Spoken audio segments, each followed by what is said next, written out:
look at the differing model numbers of the Xperia Z1 and Z3 Compact, you might think that one of these phones was very outdated. In fact, that's not the case, because the Z1 was released just 8 months before the Z3. This is down to how Sony has been rushing to get phones in competition with headline grabbers like the Samsung Galaxy S5 and the LG G3. So with phones that launch so close to one another, what sort of differences are there?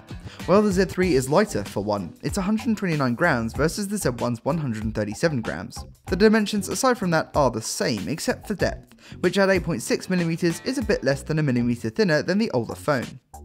The Z3 Compact has also moved over to a nano SIM now, probably to save space.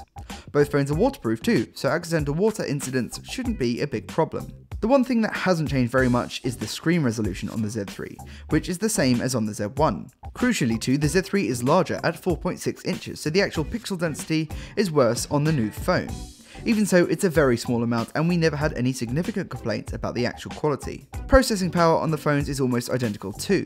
The Z3 Compact uses a Snapdragon 801 chipset with a 2.5 GHz quad-core processor, while the Z1 has a Snapdragon 800 with a 2.2 GHz quad-core processor. Both phones have 2 GB of RAM and both have 16 GB of inbuilt storage. Both the Z1 Compact and the Z3 Compact have Sony's impressive 20.7 megapixel camera too. The Z3 features some nice advances though that make the sensor work much harder. The video shooting should also be a lot less bumpy too, with Sony's Steady Shot, which does actually produce some great video. It's also worth noting that the Z3 Compact can record video at 4K too, while the Z1 can only manage 1080p. Both phones run Sony's tweaked version of Android and are currently using KitKat, although there is a planned upgrade to Lollipop, although it's not clear when that will actually happen. On the whole though, Sony does a good job with its UI. They are clean and simple to use, while adding some nice features. The Z3 gets a slight battery boost too, from 2300 to 2600 mAh. Sony reckons this should mean the Z3 will last 2 full days, but as always that will depend largely on how you use the phone. But it will last longer than the Z1.